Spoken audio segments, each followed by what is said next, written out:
Assalamualaikum warahmatullahi wabarakatuh. Bismillahirrahmanirrahim. Alhamdulillahirabbil alamin wassalatu wassalamu ala asyrofil mursalin sayyidina Maulana Muhammadin wa ala alihi wasallam. Nama padu Bapak Rektor dan semua teman-teman KUI yang saya hormati. Di sini kita akan mengkaji faslun fil musara'ah ila nusfi fid dima. Bab seharusnya ngambil sikap cepat. Musara'ah itu ngambil sikap cepat untuk menyelamatkan mengalirnya darahnya orang Islam. Di sini Imam Izzuddin Abi Salam mengambil ayat wajah rajulun min aqsal Madinah yas'a wala ya Musa innal mal ya'tamiruna bikal yaqtuluka fakhrus inni laka minan nasihin. Terus beliau memberi penjelasan wa kadzalikal musara'atu fi amrin diniyyin yukhafu fautu. Jadi begini ya, kalau dalam fikih Islam, misalnya ini ada di beberapa literatur fikih, di semua fikih, baik mazhab Syafi'i, Hanafi, Hambali, di semua kitab fikih. Misalnya ada orang mau masuk Islam, terus konsultasi sama ustadz atau sama kiai, Pak saya mau masuk Islam, kamu nggak boleh ngambil sikap monggo ngeteh dulu, itu tidak boleh. Atau apalagi diajak ngobrol dulu, karena 5 menit kita mempersilahkan ngopi dulu itu artinya dianggap kita membiarkan dia dalam keadaan kafir 5 menit dan kita dianggap ikut tanggung jawab. Sehingga di bab, ada ulama yang ngebabkan itu sampai di bab murtad. Termasuk murtad adalah orang yang dimintai mensyahadatkan non muslim kemudian disuruh ngopi dulu atau ngeteh, karena dianggap pembiaran sekian menit masih berstatus kafir. Jadi ibaratnya gini ya, kalau kita mungkin baru bapak-bapak baru pakai celana pendek terus ada orang kecelakaan di jalan, saya tak pakai baju dulu nanti baru kamu saya selamatkan, itu kan naif. Kalau begitu saja naif, apalagi orang yang kafir kemudian pas mau minta disyahadatkan kita bilang monggo mandi-mandi dulu, ngeteh-ngeteh dulu, berarti ada pembiaran sekian menit, dia masih berstatus kafir. Artinya begini, kalau dia saat itu kok dimatikan oleh Israel berarti mati dalam status kafir dan kita ikut tanggung jawab, karena harusnya bisa Islam andai kan kita mensyahadatkan saat itu juga. Jadi itu bab-bab yang dianggap ekstrim dalam kutubil fikih, bab-bab fikih. Makanya dalam kitab fikih saya berkali-kali ada non muslim mau bersyahadat ke saya, itu saya bilang ke santri-santri saya, saat itu juga harus kamu ajarin meskipun pakai bahasa Indonesia, yang penting status kafirnya apa? Hina. Baru setelah itu ada hukum sosial ya, mungkin kita nawarin teh atau kopi atau apa. Makanya di sini dibabkan bab seseorang harus tergesa-gesa atau bercepat-cepat atau ngambil sikap bergegas untuk melakukan kebaikan. Terus ayat kedua yang dipakai Izzuddin bin Abi Salam itu begini. Ketika Allah mensifati orang munafik, status orang munafik itu apa? Wa idza qamu ila sholati qamu kusala. Mereka kalau dipanggil untuk sholat, ya berangkat tapi kusala secara malas-malasan. Sehingga untuk menunjukkan kita loyal sama Allah itu, ya paling tidak ada sikap di atas rata-rata. Makanya ada sa'i, ya lari-lari kecil, tawaf juga disunatkan ada lari-lari kecil, disebut ar-romal. Romal itu lari-lari kecil. Untuk menunjukkan bahwa kita loyal sama Allah itu tidak sak kobre cara Jawa. Nah itu dibabkan sendiri. Jadi beda antara tergesa-gesa sama ekspresi serius. Jadi musyawarah itu ya kira-kira kan nggak mungkin lah kita dipanggil rektor atau kiai atau orang tua kita terus jalan leha-leha, itu kan nggak mungkin. Apalagi ini yang manggil Allah Subhanahu wa Ta'ala. Makanya dibabkan faslun fil musyawarah ila nusfi fid dima. Nah contoh yang diambil di sini begini. Ketika ada debat terbuka antara Fir'aun dan Musa, saya ulang lagi ya, ada debat terbuka antara Musa dan Fir'aun. Kan Nabi Musa datang ke Fir'aun, lalu kata Fir'aun, ini asal-usul ayat ini saya terangkan sejarahnya. Kata Fir'aun, lalu kalau kamu tidak nuhankan saya, Tuhan kamu siapa? Terus kata Musa, Rabbus samawati wal ardi, yang nuhani langit dan bumi. Fir'aun masih berkelit, kalau Tuhan di bumi, setahu saya kemana-mana yang dituhankan saya, kata Fir'aun. Ma'alim tulakum min ilahin ghairi. Terus Nabi Musa masih ngendikan, ya sudah Tuhan yang nuhani langit. Terus Fir'aun manggil Haman. Haman itu arsitekturnya Fir'aun. Ya Haman ibnili sorhal ali abduhul asbab samawati fa'attaliya ila ilahi Musa. Haman, bangunkan kami piramida yang tinggi, saya ingin melihat Tuhannya Musa. Musa akhirnya mikir, karena kalaupun Fir'aun bisa naik ke langit tetap tidak bisa melihat Tuhan. Kita tahu Tuhan nggak bisa dilihat, kita yang mukmin aja tidak lihat, apalagi Fir'aun rivalnya kan. Akhirnya Musa ganti argumentasi, yaitu argumentasinya Musa, Rabbukum wa Rabbu abaikumul awwalin. Ini perlu diingat dan perlu saya sampaikan. Yang nuhani kamu dan yang menuhani leluhur kamu, itu sangat memukul Fir'aun. Karena logikanya kalau Fir'aun itu Tuhan, berarti babanya dulu tanpa Tuhan. Ini ada Tuhan terlambat. Jadi kalau Fir'aun Tuhan, berarti mbahnya tanpa Tuhan, karena zaman era mbahnya belum ada Tuhan. Karena perdebatan itu banyak punggawa Fir'aun yang mukmin. Wah, ini Fir'aun nggak bener ini. Kalau dia Tuhan berarti babanya tanpa Tuhan. Karena kalau iman itu akan diadili, akan dieksekusi, maka orang ini berstatus rajulun mu'minum min ali fir'aun yaktumu imanah. Maka di Quran diterangkan wa qala rajulun mu'minum min ali fir'aun yaktumu imanah. Ada seseorang yang iman tapi menyembunyikan iman. Lah orang ini selalu ikut rapat di rapat-rapat penting Fir'aun, termasuk rapat ketika Fir'aun dan para tentaranya memutuskan membunuh Musa. Karena dia ikut rapat dan eksekutornya besok disuruh nangkap Musa, orang ini malam itu juga nemuin Musa terus bilang innal mal ayatamiruna bikal yaqtuluka Musa. Rapat tadi malam memutuskan kamu besok dibunuh, maka kamu harus bergegas meninggalkan Mesir. Nah, dari kesimpulan itu, dari cerita itu kemudian diambil secara hukum fikih bahwa untuk menyelamatkan darah harus jasa, harus bergegas. Andai kan Musa itu kok sak kobre, sak sempate, maka keburu. Andai kan ini rojul ini tadi, orang tadi penasihat tadi, kok sak kobre ya, maka berarti Musa terlanjur tertang. Jadi itu pentingnya ulama ya. Jadi cerita yang linear, cerita yang seakan-akan cerita, di tangan ulama tetap menjadi al-ahkam al-fiqhiyah, menjadi ketentuan-ketentuan apa? Fikih. Jadi yang diambil di sini adalah lelaki tadi yang ikut rapat tadi bergegas menemui Musa, memberitahu kalau kamu besok mau dieksekusi, fakhrus, maka kamu harus secepatnya keluar dari Mesir untuk menyelamatkan diri. Terus oleh Syekh Izzuddin bin Abi Salam dibabkan bab harus tergesa-gesa menyelamatkan darahnya orang apa? Islam. Jadi ini penting saya sampaikan. Jadi al-qasas ya, semua cerita di Quran itu tidak sebagai cerita, karena Quran tidak ingin melahirkan pendongeng, tapi harus menjadi ibrah, menjadi teladan. Jadi makanya terus di kitab-kitab ulumul Quran diterangkan al-qasas ya, beberapa cerita di Quran adalah semuanya menjadi ketentuan fikih. Saya ulang lagi ya, semua cerita yang ada di Quran itu menjadi ketentuan fikih, meskipun alurnya apa? Cerita. Kayak tadi kan alurnya cerita bahwa lelaki ini bergegas nemui Musa supaya Musa cepat keluar dari Mesir. Terus dibabkan babul musaroah ilam musifid dima. Saya teruskan ya.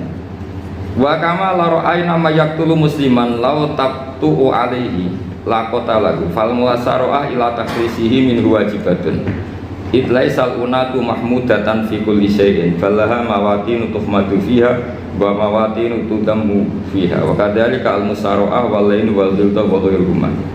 Nas'alullaha ay yuwaffiqana lil amal fi taati fi mawaqi'iha wa madhaniha. Terus cara berpikir ulama, saya pernah baca dalam satu sejarah ulama besar namanya Sufyan Ats-Tsauri. Sufyan Ats-Tsauri itu menjadi wali itu gara-gara kalau sholat di masjid itu beliau datang sebelum adzan. Saya ulang lagi, beliau datang sebelum adzan. Ditanya, kenapa kalau kamu datang sebelum adzan? Saya ini nggak ingin jadi hamba yang buruk. Hamba yang buruk atau pembantu yang buruk adalah setempe nunggu dipanggil. Misalnya kita tahu majikan kita pasti manggil jam 7. Kemudian jam 7 itu Anda masih ngopi, masih tata-tata, itu kan tidak menghormati majikan. Harusnya kamu setempe di jam yang saat itu pasti majikan Anda memanggil. Kata beliau, saya tidak ingin seperti pembantu yang buruk, datang nunggu apa? Dipanggil. Jadi itu ada beberapa spirit ya, atau inspirasi dari aturan-aturan mahabbah. Sebab itu ketika Allah kritik orang munafik, wa idza qamu ila sholati qamu kusala, ketika dipanggil sholat mereka datang bermalas-malasan. Karena ada cintanya sama Allah maka datang berlambat-lambat. Nah berarti kalau ekspresi cinta mengharuskan kita datang bercepat. Makanya dalam istilah lain di Quran ini termasuk balaghatul Quran. Di juz 25 itu istilah menuju Allah itu fafirru ilallah. Kita tahu firar itu maknanya lari apa jalan biasa? Lari. Jadi untuk mengekspresikan mahabbah kita, kangen kita pada Allah, cara bahasa Arab isyak kita, berontok kita sama Allah, tidak diistilahkan jalan tapi fafirru ilallah, harus bergegas bergerak. Begitu seterusnya. Maka kalau ada orang Islam, terus ini konsekuensi hukum, ada non muslim minta, Pak Bah, saya tolong ajarkan syahadat. Nggak boleh saya bilang gini, monggo ke dalam dulu. Padahal perjalanan ke rumah saya misalnya setengah jam, nggak boleh. Saat itu meskipun sambil berdiri-diri harus kita tauhidkan. Kamu yakinnya Allah itu satu, Tuhan Allah, harus. Karena kalau ada perjalanan ke rumah 5 menit terus dia kecelakaan, belum syahadat, statusnya mati apa? Kafir. Dan kita ikut terlibat karena sebetulnya bisa mengislamkan saat itu juga. Analoginya kayak tadi loh. Orang kecelakaan di jalan karena kita pakai celana pendek, contoh Sirian ya, saya tak pakai baju dulu. Habis itu dilides truk. Itu kan kita ikut salah karena kita yang punya kesempatan. Tentu yang disalahkan yang punya kesempatan. Karena merubah status dari potensi kelindes truk menjadi sama sekali gak potensi kelindes truk dengan kita inggirkan, meskipun kita dalam keadaan tidak ideal. Sama. Orang kafir yang mau masuk Islam itu umumnya kiai-kiai kan kadang sebagian disuruh mandi dulu, itu salah sebetulnya. Itu salah sekali. Sangat salah. Apalagi nunggu seremonial di masjid, nunggal toko-toko itu bujutnya salah. Itu gak cuma salah, bujutnya salah. Jadi salah yang akut. Itu salah besar. Kalau seremonial monggo, tapi kalau mengislamkannya harus saat itu. Apalagi seremonial seminggu lagi nunggu tokoh terkenal, nunggu di syuting dulu, wah itu perilaku show, itu bukan mengislamkan itu. Makanya kita yang sebagai peneliti fikih itu kadang itu enggak srek gitu. Masa mau Islam nunggu di masjid dulu, di syuting dan tokoh-tokoh itu salah. Itu sama dia kamu lihat orang kecelakaan mau menyelamatkan, ini ada wartawan enggak ya? Minta disuting dulu sedang mati ini kan.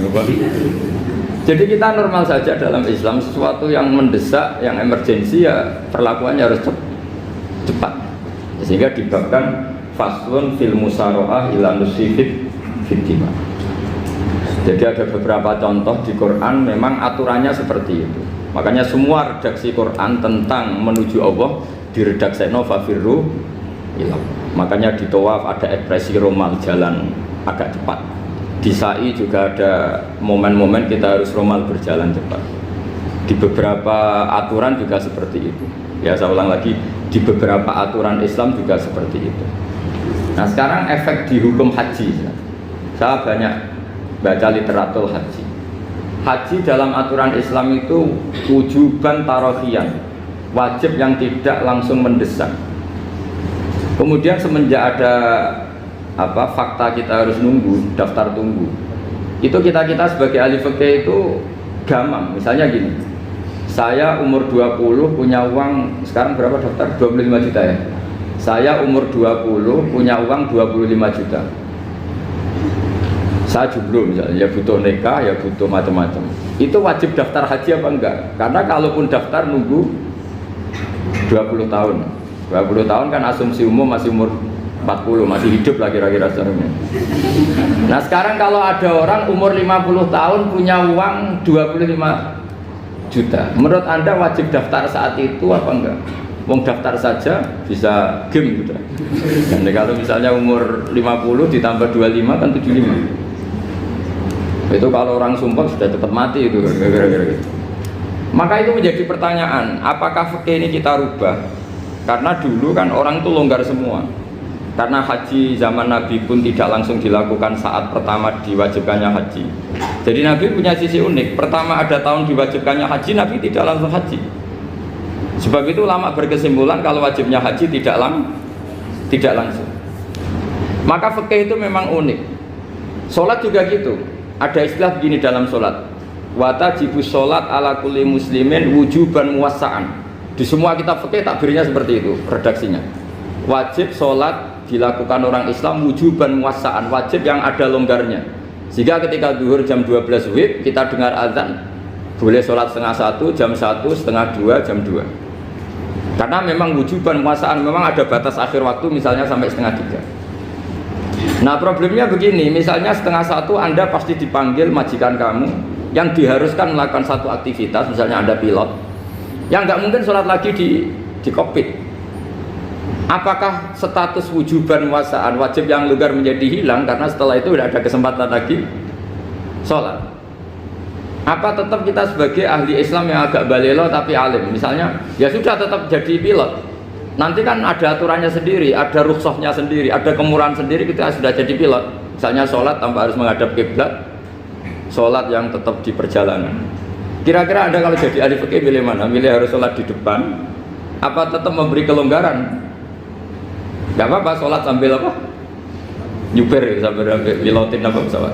Anda pilih mana? Karena kalau konstitusi ilmu itu memang harus ada, dengan tanda kutip ya, memang harus ada nakalnya. Kalau nggak nakal malah gak sah. Memang unik ilmu itu. Karena ilmu itu kalau dipaksakan lurus terus, itu nanti malah bengkok karena menghilangkan rukhsahnya Allah, kemurahan Allah. Tapi kalau dipaksakan rukhsah terus, murah terus, nanti dianggap menyepelekan hukumnya Allah. Maka kita yang ahli fikih itu pusing. Misalnya saya sering ditanya, Gus saya ini supir bis, kan musafir terus, berarti saya boleh tidak puasa terus panjang Ramadan? Coba kalau ada jadi ahli fikih mesti bingung. Mau boleh, ya boleh terus supaya orang nggak peduli sama Ramadan. Mau mengatakan wajib puasa, kayak nggak peduli dengan kemurahan Allah yang membolehkan musafir tidak puasa. Coba loh, Anda jangan jadi ekstremis yang misalnya bantah tok, protes tok, ini kan. Jadi memang mengkaji ilmu itu ya, makanya dengan tanda kutip itu harus ada nakalnya, tapi nakal yang baik, bukan nakal. Nakal itu kalau bahasa Jawa itu kan tidak harus dosa, seperti anak kecil menek-menek itu, tuh bocah kok nakal, padahal anak kecil menek itu haram dah. Enggak kan? Malah orang tuanya yang bentak itu yang haram. Yang nakal betul ya ibunya yang bentak cerewet itu, karena ibunya orang yang sudah mukallaf, sudah tua, salah langkah yaitu bentak. Kalau anaknya naik meja itu ya sebetulnya bahasanya tidak nakal, lucu. Oh jebule pinter conggo iso munggah meja, harusnya diapresiasi. Tapi rata-rata itu semua akal mecah gelas. Coba, malah boe malah mecah tabungan. Bapaknya marah tukang nguras tabungan. Sebetulnya senakal-nakalnya anak kecil itu nakal orang tuanya, itu pasti itu. Karena ini sudah kena khitab, sementara anak-anak belum kena khitab. Saya pernah punya tamu, karena di tradisi Kiai itu sering punya tamu. Bapak ibunya itu kultus sama Kiai, bentak anaknya disuruh salim sama saya. Anak kecil kan nggak mau jalan-jalan terus, marah. Tak marah orang tuanya tak marahin. Yang dosa itu kamu bentak anak-anak. Kalau anak kecil itu kena diskon rufi al-qalamu an salasin. Di antara aturan Islam apa? Tidak ada keharusan bagi 3 orang. 1 anak kecil sampai balik, 2 orang tidur sampai bangun, 3 orang gila. Artinya anak kamu itu tidak kena khitab untuk sopan sama saya. Kamu yang kena khitab baru sopan sama anak-anak kata. Nah ini ada Jawa itu kadang keliru. Jadi orang tua itu marah-marah memaksakan anaknya sopan. Padahal Allah memberi diskon anak kecil itu belum wajib sopan. Gak apa-apa ada tamu naik-naik itu, asal masih anak kecil. Makanya Rasulullah ketika beliau sholat sujud itu Hasan Husain itu naik. Cara Jawa Nabi itu digawe tumpakan. Semua riwayat mengatakan Nabi itu diam saja, gak berani ngangkat. Sampai sahabat itu ada yang melongok, ini Nabi sujud lama sekali ada apa? Jadi kita punya riwayat itu ya baru kayak sahabat yang agak nakal. Semuanya itu sujud, tapi ya bareng di atas rata-rata ada sahabat yang belakang melongok. Ada apa tuh ini sujudnya kok lama? Barokahnya itu ditemukan riwayat. Oh, ono putune itu. Karena Hasan itu naik di atas punggungnya apa? Nabi itu andaikan tidak ada yang melongok, riwayat ini tidak ditemukan. Barokahnya ada yang melongok itu mungkin kalau sekarang mungkin semua masjid melongok karena orang sekarang jarang yang khusyuk. Kalau dulu hanya satu yang di belakang. Setelah itu Nabi memberi penjelasan, saya tadi sebetulnya harus mengakhiri sujud saya sesuai aturan umum, tapi ada cucu saya tak biarkan sampai dia puas naik punggung saya, sehingga dia turun baru saya naik. Filosofinya apa? Begini, anak kecil 1 tidak kena khitab, 2 jangan sampai sholat itu jadi problem. Kalau Nabi nyentak Hasan, membentak, Putu ono bae sholat kok diganggu, maka sholat menjadi trauma. Gara-gara sholat bahasa bentak saya. Lama-lama anak ini trauma dengan sholat karena dianggap problem. Makanya saya termasuk kiai nggak berpendapat anak kecil nggak boleh di masjid. Sering kan anak kecil di masjid, wajah khutbah ramai. Saya termasuk setuju tetap boleh. Kalau dibentak di masjid maka dia trauma dengan masjid. Wong saya ke masjid dibentak. Lagi pula kadang-kadang orang tuh gaya-gayaan tok. Wah, ramai orang khutbah. Ngeramen nih, padahal kalau nggak diramein anak-anak malah dia tidur. Kita kan nggak bisa menjamin kalau perilaku kita lebih baik gitu. Mendingan kan anak-anak main di masjid timbang di karaoke kan. Jadi kan, lah ini maksudnya saya, ini fikih ya, fikih itu wilayahnya, makanya jadi ahli fikih itu susah-susah gampang. Jenengan jangan hanya berpikir protes dengan ketentuan fikih, mengkaji yang sebanyak-banyaknya itu tadi. Misalnya Anda seorang supir permanen, supir bis terutama, kalau truk kan bisa leha-leha, kalau bis kan apa ada deadline-nya ya waktu, seperti bis jurusan Surabaya Semarang, saya kan sering naik bis jurusan Surabaya Semarang. Kadang-kadang supirnya melihat saya tanya, Gus saya ini supir, saya ini Ramadan itu gimana ini? Ya saya sudah ngerti setengah nakal, dan senengnya dijawab rasa poso ya saya tahu. Tapi masalahnya secara fikih kalau kamu mengatakan kamu harus puasa terus. Kamu melanggar konstitusi ilmu. Memang musafir punya diskon? Boleh? Tidak puasa. Pertanyaannya, bayarnya kapan? Wong Syawal ya nyupir lagi, Dzulqa'dah nyupir lagi, nanti sampai Ramadan ya.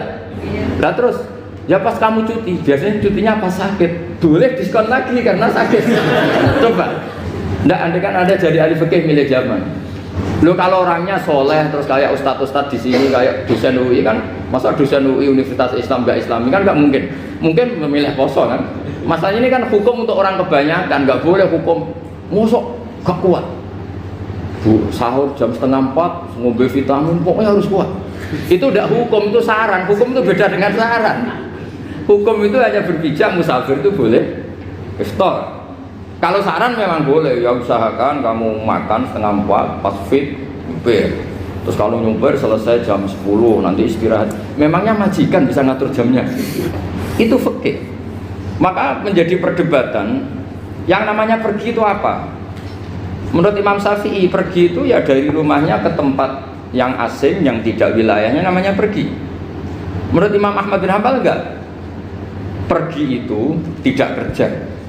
Jadi orang yang supir yang seperti itu namanya tidak pergi tapi kerja. Tanyakan ke publik, misalnya jenengan ke UI, istri kamu atau suami kamu ditanya, istri kamu kemana? Kira-kira jawabnya bilang pergi jalan-jalan apa bilang kerja? Kerja. Makanya kata Imam Ahmad bin Hanbal, mudi mustafar atau orang yang berprofesi, yang profesinya memang harus pergi kayak traveling atau supir, maka itu namanya tidak pergi, namanya itu kerja. Karena apa? Sekali distatuskan pergi, maka ikut status yang dikatakan Allah dan Rasul, dapat diskon, boleh tidak puasa. Maka terus kita debat tentang definisi. Nah, definisi ini penting karena yang menjadikan hukum rubah itu definisi. Misalnya gini, Mbak ini ngaji saya. Statusnya kalau pakai status saya ajnabi, orang lain Bapak ajnabiyah, maka hukumnya saya melihat Bapak ini haram karena statusnya ajnabi melihat ajnabiyah yang tidak mahram. Tapi kalau di fikih itu ada statusnya. Di antara lelaki boleh muwajahah sama perempuan adalah 1 untuk belajar, 2 untuk muamalah, 3 untuk kesaksian, 4 untuk pengobatan. Itu kan ada pengecualian-pengecualian. Sehingga statusnya sekarang Mbak itu belajar, apa ingin melihat Gus Bah atau Gus Bah itu mengajar atau ingin melihat Mbak? Itu statusnya bisa rubah ya. Makanya kalau sebetulnya kalau kita marung di warung misalnya Padang, kita nggak pilah-pilah, kebetulan pelayannya perempuan itu masih bisa dikhilaf secara fikih. Saya muamalah marung, cuma kebetulan penjaganya. Tapi masalahnya Pak ini punya daftar penjaga yang cantik, itu masalah. Maka pertanyaannya itu marung ke situ demi marung apa demi melihat? Tidak jawab saja. Demi marung apa demi melihat? Kalau demi marung supaya kenyang, penjaga yang sangar-sangar juga banyak. Akhirnya kalau demi makan, penjaga yang cowok kan banyak. Kalau demi melihat, berarti yang dihitung kan niatnya. Berarti karena muamalah apa karena melihat? Melihat. Itu status. Jadi Makanya kalau mudi musafar itu namanya orang pergi atau orang kerja? Orang kerja. Maka menurut pikirannya Imam Ahmad bin Hambal, seperti itu harus puasa. Karena dia adalah pekerja, bukan musafir. Lalu dalam masalah jumlah 3 hari misalnya, kalau dalam fikih kita, nggak saya kenapa ngomong fikih terus ya, karena banyak yang melupakan fikih. Jenengan pergi haji, zaman Nabi haji itu jamak dan qashar terus. Padahal hajinya Nabi itu, haji itu minimal kan berapa hari minimal itu? 9, 10, 11, 12. Sebenarnya haji itu minimal hanya 4 hari. Karena 13 Dzulhijjah bisa nafar apa? Awal. Kalau nafar awal berarti nggak ada kewajiban nafar sani. Berarti yang wajib betul kan tanggal 9 wukuf di Arafah, terus 10 biasanya ifadah sama balang jumroh apa? Akobah, terus 11, 12 itu kan sudah boleh cabut karena apa? Nafar apa? Awal. Berarti nggak usah nafar apa? Sani. Berarti hanya berapa? 4.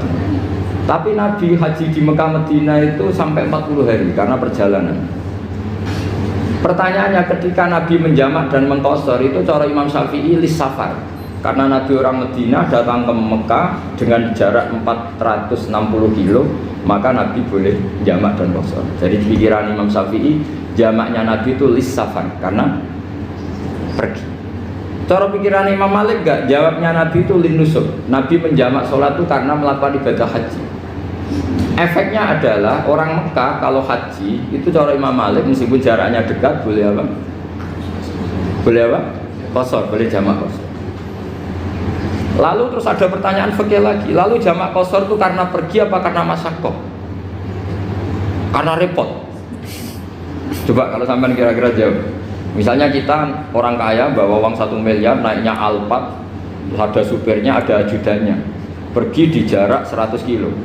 Masyaqqahnya kan tidak ada sama sekali, apalagi di tol kebetulan nggak macet. Kira-kira boleh jamak nggak? Boleh, Gus, karena pergi, tapi kan nggak ada repotnya sama sekali. Dibanding misalnya yang ngebis bawa beras 1 kintal gitu kan, udah gitu suruhan orang lagi kan pusing. Maka fikih ini untuk memberi hukum itu, kalau fikih itu menstatuskan dulu. Ini orang boleh jamak itu karena masyaqqah apa karena safar. Lalu kalau setelah karena safar itu karena jaraknya apa tingkat masyaqqahnya. Kalau karena jaraknya ya tidak juga. Tidak juga gini maksudnya. Mungkin Anda tidak pernah terpikir begini. Kalau saya mau ke Jakarta, kemudian sampai Purworejo itu sudah waktu zuhur. Saya boleh nggak zuhur di situ sama saya? Boleh kan? Padahal perjalanan saya belum capek. Artinya nunggu boleh jamak itu setelah kita menempuh jarak itu apa menuju, sedang menuju dan niat. Sedang menuju dan niat. Misalnya saya mau ke Jakarta, saya orang Sleman mau ke Jakarta, itu sampai mana itu Magelang itu sudah boleh jamak kan? Boleh nggak? Boleh karena saya mau ke. Nah pertanyaan secara fikih mungkin Anda tidak terlintas. Ternyata ditelepon sama istrinya nggak jadi pergi. Padahal sholatnya kadung di jamak duhur dan asar. Apakah setelah di rumah sholat lagi? Sama nggak pernah mikir gitu. Karena tidak nekuni fikih. Jadi orang fikih itu sudah pusing, makanya jangan diprotes terus. Kita ini sudah pusing, tapi orang itu enak aja protes terus. Tidak menurut jenengan nanti wajib sholat lagi enggak? Dia bolehnya jamak kan berdasar berstatus musafir. Ternyata setelah Magelang ditelepon istrinya enggak jadi. Dia kadung sholat duhur dan asar. Setelah pulang masih jam 1. Terus ada asar, wah baru sholat. Kalau menurut Anda sholat lagi apa enggak? Jangan saran. Kalau saran, wah sebaiknya sholat lagi. Itu tidak hukum, itu saran itu namanya. Saran dengan hukum beda. Sholat lagi pada loh, ketika ada jaga itu berdasar malas atau berdasar hukum? Apa?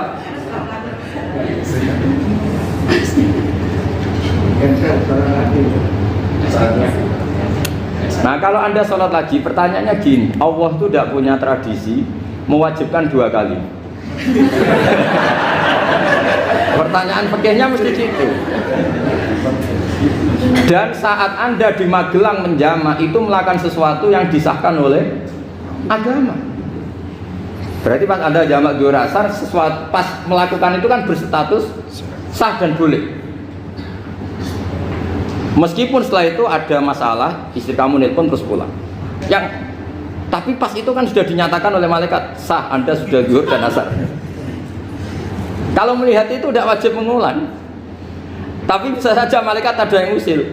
Itu sah karena Anda berstatus musafir.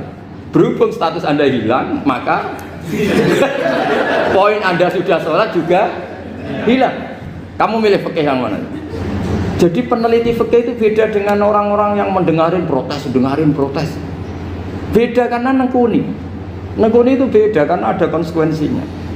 Makanya fikih itu sampai saya punya kitab fikih itu dikarang satu orang itu jumlahnya 20 jilid, per jilid itu segini. Jadi satu meja ini dikarang satu orang. Itu mulai yang presisi, yang detail sampai yang khayal. Yang khayal juga ada. Yang khayal itu tadi beliau banyak menghayalkan gini, suatu saat Anda datang ke Mekah itu hanya butuh waktu 20 menit. Zaman itu belum ada pesawat. Lalu boleh gak jamak? Boleh gak nakal? Nakal itu begini. Sama orang kaya punya jet pribadi, misalnya ada Ronaldo masuk Islam, orang kaya. Itu bisa gak puasa? Karena begini. Misalnya dia orang, contohnya orang Arab ya. Orang Arab, jangan orang. Gak, contohnya itu dibalik saja. Di sini itu kalau imsak jam berapa? Imsak Ramadan jam berapa? Digawe 3:30 aja biar aman ya. Kalau 3:30 kan mesti imsak. Dia terbang ke Mekah. Jadi orang sini puasa jam 5 kan mulai puasa. Dia terbang ke Mekah kan masih malam. Makan terus dia. Mekah mau ada matahari terbang lagi ke barat. Karena dia menghindari berstatus puasa. Atau sebaliknya, dia orang Mekah jam 12 puasa, 12 siang puasa. Dia, wah kalau 6 jam lagi buka bisa barabe saya. Terbang ke Indonesia. Ke Indonesia terbang baru 1 jam, di sini sudah buka. Itu khayal. Jadi itu ada khayalnya. Itu lama dulu sebelum ada pesawat sudah mengkhayal gitu. Bolehkah orang yang di Masyriq ke Maghrib demi itu? Kalau Anda jadi Raja Salman jam 1 kok sudah nggak kuat apa? Puasa, itu diberi saran terbang ke Indonesia. Itu kalau pakai jet kan nggak sampai 9 jam, 1 jam ke Jakarta. Sudah ada wow akbar. Bukan. Boleh enggak? Lo mau kamu enggak bilang, oh enggak boleh. Lo di Jakarta sudah huruf samsi. Masa sudah matahari terbenam orangnya enggak boleh? Bukan. Lah ya. Apa? Kalau resikonya gini, sampean mungkin nggak mikir, resikonya gini, kalau dia berstatus musafir, bolehnya buka karena musafir, pertanyaannya dia wajib bayar. Kan musafir bolehnya kodok nanti harus bayar, tapi kalau dia buka normal kan tidak harus bayar. Beda, efek pakainya beda. Sampean jangan protes, Gus Baik gimana, mau ngaji malah tidak senang. Ini kan ngajinya para dosen, para pegawai, jadi harusnya itu jadi mufti, ngaji untuk jadi mufti, bukan ngaji untuk mendengarkan. Jadi makanya saya mohon jangan sering protes sama ulama sudah pusing. Karena efek-efek hukum itu tidak gampang. Kayak tadi misalnya, kalau dia boleh buka atas nama musafir, resikonya wajib bayar. Masalahnya Raja Salman ini mau enggak gitu. Dia inginnya. Maka pertanyaannya itu kitab yang milik saya tadi yang 20 jilid tadi.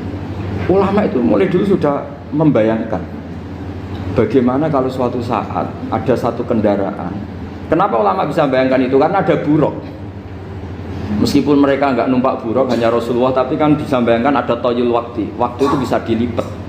Karena ulama dulu ahli astronomi, jadi bumi itu bulatnya gini, muternya gini. Berarti suatu saat ada satu ilmu di mana orang ngambil satu posisi terus melewati toyul waktu, ngalami lintasan waktu. Mulai dulu itu sudah dibicarakan. Pertanyaannya lalu status orang ini kayak apa? Misalnya tadi orang Mekah ingin cepat buka terbang ke Indonesia. Orang Indonesia menghindari imsak, misalnya 3:30, dia belum sahur. Wah kalau saya di Indonesia ini sifatnya sahur. Wah, saya tak terbang ke Mekah. Enak kan terbang di Mekah ternyata masih jam 8. Wah, bisa makan sepuasnya jam 8 malam, maksudnya jam 20. Kan enak dia. Bar wareg balik ning Indonesia wis jam 1 siang. Jam 1 siang kalau ingin cepat buka terbang ke timur. Langsung buka. Berarti dia kira-kira puasa aja 3 jam. Tapi terus ya mungkin kalau sampean, lah opo Gus sudah repot-repot ngono tinggal turu delok sinetron kok buka dhewe. Itu tidak hukum, saran itu namanya apa? Kalau hukum tetap tadi yang dikatakan puasa adalah imsak, mulai jam imsak sampai hurubus samsi. Lalu pertanyaannya lagi, hurubus samsi sampai imsak itu konversi jam apa nyata-nyata hurubus samsi? Kalau yang diliwati khatul istiwa itu nyata, fi'lan, kalau dalam bahasa Arab fi'lan awaqiyah. Tapi kalau Anda orang kutub, saya sering kirim-kiriman surat sama mufti-mufti yang ada di Timur Tengah, di Eropa, konsultasi maksudnya. Orang kutub itu kan tidak ada matahari, tidak ada apa-apa. Jika kalau Anda baca kitab di kutub, mesti Gus Bak ada pembohong. Misalnya orang kutub ngaji saya, kamu harus subuh sebelum matahari terbit. Sekali matahari terbit waktunya hilang. Duhur setelah matahari agak ke barat. Asar kalau matahari terbenam hilang waktunya. Terus mereka mesti bilang, mataharinya di mana? Maka pertanyaannya, boleh gak mengkonversi waktu untuk orang kutub? Jadi misalnya pola umum subuh jam 4:30. Berarti antara subuh dan qadha itu 1 jam setengah. Subuh sama zuhur polanya berapa berarti? Kalau 4:30 sampai jam 12 itu 6 sama 7:30. Berarti ya kira-kira habis subuh nunggu 7 jam setengah baru zuhur, nunggu 3 jam baru asar, nunggu 3 jam baru maghrib. Berarti waktu puasa kira-kira antara jam 4 sampai jam 6. Berarti berapa jam itu? 12 sama 2 14 jam. Oke, berarti orang kutub harus puasa 14 jam, tidak bergantung waktu mata. Tapi ada lagi pertanyaan lucunya gini, lalu 14 jam Gus itu dimulai dari mana? Apa asal 14 jam? Apa harus ada konsensus setarnya? Masih ada PR lagi. Menurut kamu gimana? Ada konsensus setarnya dimulai jam 4 dini hari. Apa asal jumlahnya? Imsak 14 jam. Mikir lagi kan? Itu di Denmark itu ada satu musim di mana siang terus sampai sekian bulan. Siang terus sampai orang sana itu capek. Kenapa ada siang terus? Logikanya kan tadi bumi itu saya juga belajar falak, belajar astronomi. Kalau tepaan kamu di sisi yang barat agak utara atau agak selatan, matahari ini nyentrong terus. Sehingga bumi molak-malik ya kamu kesentrong terus karena kita ini kan tepaan di Katulistiwa, di Khotul Istiwa. Sebenarnya Khotul Istiwa itu bahasa Arab dari kata Khotul Istiwa. Khotun itu garis, istiwa itu tengah. Lah, Islam itu oleh Allah memang dipilih di tempat paling top yaitu Mekah. Mekah Ka'bah itu surratul ardi. Jadi sebelum ditemukan ilmu astronomi itu Nabi sudah ngendikan Al-Ka'bah surratul ardi. Ka'bah itu pusarnya bumi. Sehingga di Ka'bah itu satu-satunya area yang terbebas dari medan magnetis. Karena dari utara dan selatan benar-benar di tengah. Maka potensi jam paling akurat di dunia itu ya hanya jam yang di Mekah itu. Karena apapun akuratnya teknologi di Amerika atau Jerman, karena jam itu dari logam tetap ketarik medan apa? Magnetis, entah berapa 00, tetap kena. Misalnya jam di Jerman lebih dekat mana kalau Jerman? Mesti ketarik medan magnetis, entah berapa kadarnya. Karena materi jam dari logam. Sementara di Mekah karena di tengah itu terbebas dari medan apa? Magnetis. Nah, sehingga yang segaris dengan Mekah kayak Indonesia itu semuanya khotul istiwa. Nah kalau khotul istiwa normal itu artinya ya 12 siang secara umum ya 12. Sehingga ulama Indonesia kalau ngaji itu lebih gampang, lebih tidak dianggap bohong. Karena ya ada terbitnya matahari, ada zawalus syamsi, ada hurubus syamsi. Coba kalau kitab itu Anda baca di kutub utara sama kutub selatan, murid kamu bingung semua. Ini gimana Ustadz, tidak ada matahari kok semuanya diukur pakai matahari. Lalu pertanyaannya dikonversi kan? Pertanyaannya kalau dikonversi pakai apa gitu? Asal 14 jam, apa harus sepakat dimulai jam berapa? Milih mana? Milih sepakat. Pertanyaannya kalau sepakat, ukurannya siapa yang jadi ahlul halli wal aqdi? Jadi orang fikih itu sudah bingung, makanya saya mohon jangan sering diprotes. Saya pernah ketemu ulama, saya kan sering ikut komunitas di New York. Itu andekan dibur, itu pas persis Ka'bah. Jadi buminya itu kalau dibur itu pas persis Ka'bah. Lalu pertanyaannya, ada kiblat tidak di sana? Ya bumi kan gini ya. Kalau dalam bahasa falak itu ada rubuk namanya. Rubuk itu bumi yang sewaktu itu hanya yang seperempat. Ya bumi yang sewaktu itu hanya seperempat. Jadi kita sekarang siang, berarti yang baru siang hanya seperempat bumi. Nanti yang malam ya hanya seperempat bumi. Ya, misalnya sekarang kita di sini siang, di Arab Saudi kan belum, ini masih setengah 6. Ini sekarang di Arab Saudi baru setengah 6. Lah itu ada daerah di mana dengan Ka'bah itu pas atas sama bawah. Harusnya kan bebas arah. Apa? Bebas arah. Lalu orang sana sholatnya itu menghadap kemana? Pernah ulama New York itu minta fatwa ke Rabitatul Alam Al-Islami. Lalu kita harus menghadap kemana? Makanya dalam dunia anekdot ulama itu ada anekdot Abu Nawas itu orang yang nggak pernah kalah debat. Dia tuh terkenal nggak pernah kalah debat. Tapi dia ada ilmuwan. Dia punya tetangga ilmuwan, punya pengaruh besar. Semua orang ngaji ke ilmuwan itu. Mantelnya bukan main, karena dia ahli falak, ahli astronomi. Mau nandingi dia tidak bisa, gak nandingi itu reputasinya jago. Orang itu berteori kalau bumi itu bulat-bulat. Kalau kamu jalan ke sini, maka akan ke titik yang sama. Suatu saat si profesor ini kemalingan, terus minta tolong Abu Nawas rumah saya kemalingan. Terus lari kemana malingnya? Ke timur. Setelah ke timur, larinya ke timur. Abu Nawas lari ke barat. Lari ke barat. Terus ditanya, sudah tak bilangin malingnya lari ke timur kok kamu lari ke barat, nanti ketemu di titik yang sama. Sebenarnya itu profesornya makel, oh kamu nyindir. Artinya Abu Nawas gak terima teori anda itu gak bisa. Secara keilmuan benar, tapi secara faktual gak boleh. Berarti kalau ada orang ngejar istrinya lari ke timur, dia harus tetap ke barat, nanti ketemu di titik yang sama. Jadi malingnya tuh lari ke timur, Abu Nawas ngejar ke barat. Ketika ditanya profesornya, sudah bilangin malingnya tuh lari ke timur, kenapa ada ke barat? Kataan kan nanti ketemu di titik yang sama karena bumi bulat-bulat. Nah pertanyaannya gini, lalu kalau yang segaris itu ada arah enggak? Kayak New York tadi. Menurut kamu tetap berkiblat apa enggak usah? Loh kalau yang rubuk jelas. Loh gitu, kalau rubuk begini loh, misalnya begini, terus kamu di sini sama sini kan masih ada arah, tapi kalau sini sama sini masih butuh kiblat. Lalu sama ndak usah protes, orang fikih sudah pusing, ndak usah diprotes karena yang dipikir itu macam-macam.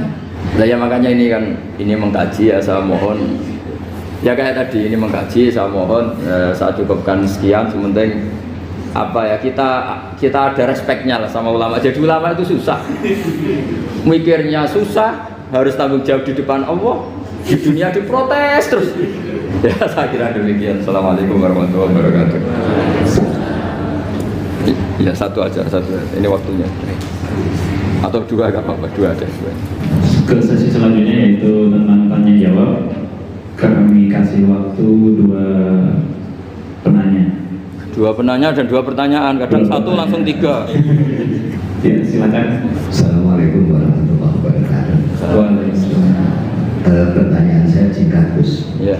Karena kami ini bergerak di bidang akademik, kami itu banyak tergoda oleh kesombongan akademik. Nah ini gimana Gus? Karena bagaimanapun juga kita itu harus menjual apa yang sudah kita dapatkan. Walaupun kalau di dunia kiai ulama itu kan yang disampaikan itu sesuatu yang bersifat keagamaan. Tapi kalau di bidang kami di sini ilmu umum itu kan sesuatu yang baru kami ketemukan, sesuatu yang kami jual karena dalam tanda petik ya, karena kami menemukan oh ini yang membedakan dengan yang lain-lain. Tapi kalau ini seperti dalam salah satu kajian yang bersebut ada orang yang sangat tawadu selalu memungkul, itu kapan orang lain tahu temuan kita? Kan begitu. Jadi gimana ini terus? Enaknya kita itu kalau kita sampaikan, kalau kita sampaikan bisa-bisa kita itu jadi riak, terbawa riak. Tapi kalau tidak, bagaimana orang lain tahu? Dan nanti salah-salah nanti bisa jadi sombong. Assalamualaikum warahmatullahi wabarakatuh. Nama saya Sudiarto Gus. Saya pernah punya kasus menemani orang di ICU. Sebelum tidur, saya zikir la ilaha illallah Kilosari. Kemudian saya di luar. Pas jam 1 saya didorong oleh perawat untuk mentalkin karena katanya sudah sakratul maut. Karena saya baru bangun tidur, saya kaget kemudian saya minta izin ke toilet untuk wudhu. Karena saya merasa bersin tidur itu tidak wudhu. Wudhu ternyata saya harus ke buang air kecil dulu sekitar 5 menit. 5 menit ke balik terus wudhu terus datang udah meninggal. Artinya karena tadi tidak karena cuma suci. Itu gimana? Terima kasih. Ini kacau semua. Ya. Terima kasih. Terima kasih atas pertanyaannya. Yang pertama tadi tentang kesombongan akademik. Jadi seperti apa? Yang kedua tentang kasus di rumah sakit, ya seperti yang Gara-gara ke kamar mandi tadi, iya, yang mental. Silakan. Begini ya, jadi ini langsung saya jawab pakai referensi, pakai tag. Ini mungkin yang bawa kitab ikutnya halaman 293 ya. Itu yang mungkin nanti bisa dikopi sama yang nggak punya tag. Yang nggak punya tag mengkopi sama yang punya. Di sini diantaranya itu ada bab faslun fi dzikri rajul manaqiba nafsi. Bab seseorang boleh menyebut kelebihannya sendiri. Asal niatnya tidak riya. Di sini dicontohkan, tadi Bapak siapa nanya? Samsul. Pak Samsul ya. Di sini diceritakan ketika mau masa paceklik, saya ulang lagi masa paceklik, itu Nabi Yusuf karena merasa amanah dan merasa punya kemampuan mengelola ketahanan pangan, beliau bilang ke rajanya, qala ja'alni ala khazainil ardi inni hafizun alim. Raja, jadikan kami pengatur ketahanan pangan karena ini hafizun alim, saya ahlinya dan saya terpercaya. Hanya Nabi Yusuf seorang nabi tentu panutan, beliau menonjolkan kemampuannya itu boleh asal untuk kemaslahatan. Misalnya ada orang Islam sakit atau kiai sakit, jenengan dokter bilang saja saya dokter biar saya yang nangani. Itu boleh karena motivasi Anda dalam menyelamatkan Pak Kiai tadi atau orang yang sakit, bukan motivasi Anda adalah hadun nafsi, istilahnya kalau dalam bahasa keinginan apa? Pribadi. Jadi itu boleh. Jadi ini di beberapa contohkan. Ya ayuhan nasu ulimna mantiqat thairi wa utina min kulli syai'. Nabi Sulaiman itu bilang gini, wahai para manusia, saya ini bisa bahasa burung apa saja dan saya bisa melakukan apa saja, wa utina min kulli syai'. Nabi Sulaiman ngendikan begitu karena ingin menunjukkan betapa sayangnya Allah ke saya, sampai saking sayangnya Allah saya bisa menguasai bahasa burung, bahasa binatang. Jadi motivasi seorang nabi itu ingin menunjukkan betapa kudrohnya Allah tidak terbatas. Nah buktinya apa ya? Buktinya Sulaiman, sama tak cerita Nabi Sulaiman itu kalau ke masjid itu mesti jagungan sama orang miskin. Terus beliau bilang gini, miskinun yujalisu miskina, ayo podo kerene jagungan. Karena beliau dengan kenabiannya meskipun kaya raya itu tidak merasa punya sama sekali karena semuanya milik Allah Subhanahu wa ta'ala. Dan beliau buktikan beliau kaya raya itu untuk bangun Baitul Maqdis yang semegah itu semuanya pakai asetnya Nabi Sulaiman. Ketika bisa memperkerjakan jin dan setan juga untuk bangun Baitul Maqdis, bukan untuk bangun dirinya, rumah dirinya. Ya ini dicontohkan satu Nabi Sulaiman, dua Nabi Yusuf. Terus ketika contoh yang diambil, setiap nabi ketika pidato kepada umatnya mesti ditutup dengan wa analakum nasihun amin. Saya ini adalah penasehat yang terpercaya. Jadi ajaran saya bukan ingin menyengsarakan kamu, tapi wa analakum nasihun amin. Saya adalah penasehat yang baik. Artinya akan menonjolkan dirinya. Jadi boleh asal itu untuk kemaslahat. Jadi misalnya UI punya penemuan apa yang keren, yang maslahat orang Islam, diumumkan bahwa ini penemuan UI. Tapi tujuan Anda supaya mengangkat harkat martabat UI. Bukan setelah itu terus kirim surat ke rektor, saya harus tambahan gaji karena saya penemunya. Wah itu sudah nggak bisa jadi wali kalau gitu itu sudah. Tapi nanti rektornya yang ya agak tahu diri gitu. Masa penemu sama nggak penemu disamakan gitu. Misalnya seperti itu. Jadi di sini ada sekian contoh, mungkin bisa diakses di halaman 293 di bab faslun fi dzikri rajuli manaqiba nafsi. Terus kalau contoh hadis, Nabi sering ngendikan begini, ana sayyidu waladi Adam wa ana awwalu syafi'in, dan saya adalah nabi pertama yang punya hak syafaat. Tapi Nabi ngendikan seperti itu supaya orang punya harapan ketika di mahsyar. Sudah kalau di mahsyar nyari saya karena saya diberi hak syafaat. Jadi asal niatnya untuk maslahat gak apa-apa. Makanya saya sering di mana-mana sering cerita, saya ini menekuni fikih supaya orang kalau belajar fikih jelas ke saya Pak. Kalau saya tidak ngomong, orang keliru guru. Tapi ya harus ada buktinya. Nanti ngomong ahli dok, ada ahlinya ya kacau nanti. Ya jadi boleh ya. Di sini dibabkan faslun fi dzikri rajul manaqiba nafsi. Bab seseorang boleh menunjukkan kemampuannya asal tadi untuk lil maslahah. Sudah Pak Samsul ya? Tadi yang pertanyaan dari siapa itu? Pak Sus Budiar. Pak Sus itu gimana ini kasusnya itu orangnya sudah Islam toh? Sudah. Ya sudah apa-apa salah. Terus Anda ke Thailand itu nggak niat menghindar toh, memang saatnya harus ke Thailand. Hanya menyesal. Oh, hanya menyesal, bagus lah punya penyesalan. Tidak begini ya, kalau orang itu sudah Islam itu kan tidak se-emergensi yang belum Islam, itu hanya ideal. Artinya idealnya seseorang kalau mau meninggal, akhir dari kalimatnya adalah la ilaha illallah. Tapi itu pun ulama dinegur. Ini saya beri cerita sedikit. Kitab Fathul Mu'in itu termasuk kitab yang nggak setuju kalau kalimatnya sepersis la ilaha illallah. Kenapa Pak Sus? Logikanya gini, ini semua ulama gitu ya. Itu ada dua riwayat. Mangkana akhiru kalamihi la ilaha illallah dakhalal jannah. Sebagian riwayat mangkana akhiru kalamihi Allah dakhalal jannah. Nah ulama itu milih yang Allah. Kenapa milih yang Allah? Karena la ilaha illallah itu resikonya tinggi. Pas la ilaha ateis, tidak ada Tuhan, mati. Maka ulama, tradisinya guru-guru kita, kalau ada orang mau mati yang sudah akut, itu hanya ditalkin Allah, Allah, Allah. Karena ini lebih tidak berisiko. Tapi kalau la ilaha illallah, pas la ilaha belum illallah, mati. Tidak bisa kamu teruskan dulu baru mati. Ayo teruskan dulu baru mati, ini gimana? Belum illallah kok sudah. Jadi makanya terus di situ diterangkan lagi begini. Setelah orang itu melafadzkan la ilaha illallah, kan orang mau mati itu kan macam-macam ya. Ada yang sudah akut, ada yang masih sehat.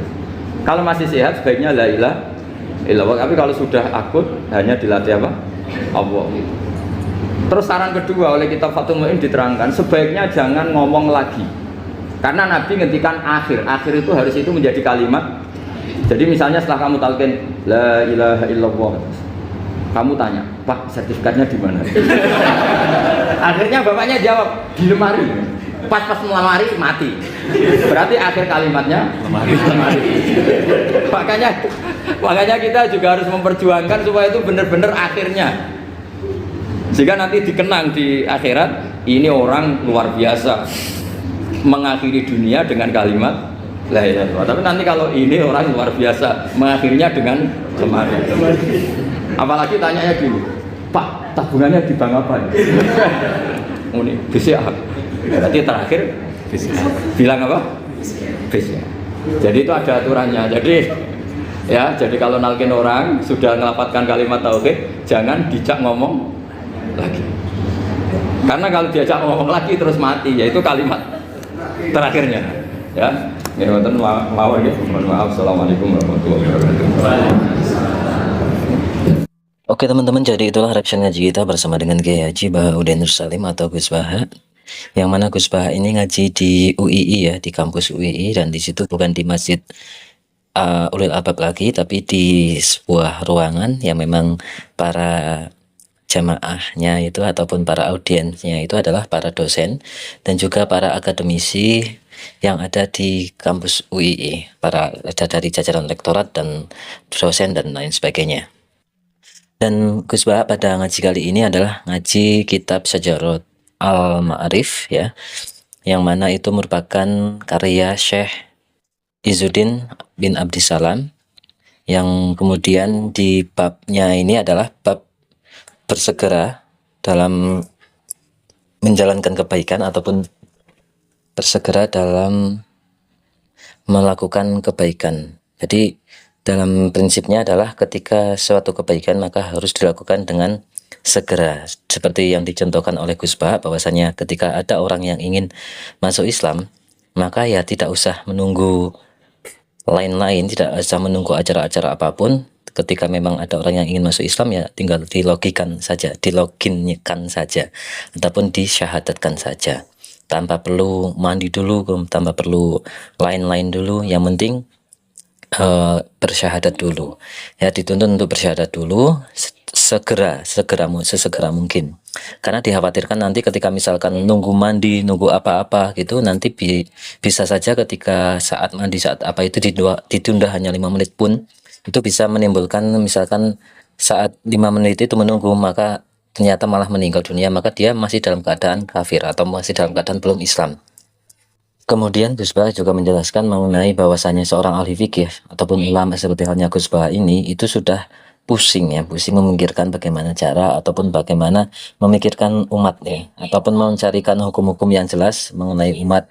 Nah, makanya janganlah banyak diprotes itu ketika seorang ahli fikih menyatakan istilahnya menyampaikan putusan fikihnya, maka ya jangan banyak diprotes, karena itu tentu saja sudah dicarikan yang paling nyaman, yang paling benar, dan yang paling mudah untuk dilakukan oleh umat gitu ya. Jadi jangan banyak protes ketika seorang ahli fikih sudah menyampaikan fatwanya ya, karena memang itu sudah dicarikan yang paling baik, paling benar, dan paling nyaman, paling mudah dilakukan. Itu teman-teman, maka perlu kita sadari bahwasannya kita semua ngaji bersama dengan Gus Bah ini semoga bisa diaplikasikan dalam kehidupan nyata kita. Ketika kita misalkan ada sebuah mohon maafnya ada kecelakaan di depan kita, maka ya jangan, padahal kita dalam kondisi misalkan auratnya terbuka, maka itu lebih urgen untuk menolong orang tersebut daripada kita harus ganti pakaian dulu. Nah, itu juga salah satu cara untuk kita bersegera dalam menjalankan kebaikan ataupun kebenaran. Ketika misalkan ada panggilan sholat ya kita usahakan ada lari-larinya sedikit, maksudnya itu ada bersegeranya sedikit, enggak malas-malasan gitu, seperti tadi yang disampaikan oleh Gus Bah. Itu saja teman-teman yang bisa kita sampaikan untuk di kaji kita kali ini. Tentu saja yang disampaikan oleh Gus Bah tentu sudah sangat banyak sekali ya di kitab Syajarah Al-Ma'arif ini karya Imam Izzuddin bin Abdissalam, Syekhul Aulia, dan teman-teman perlu kita sadari bahwasannya kita ngaji ini semoga senantiasa dalam keadaan sadar dan keadaan istiqomah, diberikan rezeki yang berlimpah untuk bisa istiqomah ngaji bersama dengan Gus Bah ini. Dan kita doakan bareng-bareng semoga Gus Bah senantiasa diberikan kesehatan, panjang umur, kesempatan untuk terus memberikan keilmuannya melalui ngaji bersama kita, mengaji pada kita, memberikan keilmuannya pada kita, baik melalui langsung maupun melalui media sosial maupun melalui online ya teman-teman. Terima kasih sekali lagi. Wassalamualaikum warahmatullahi wabarakatuh.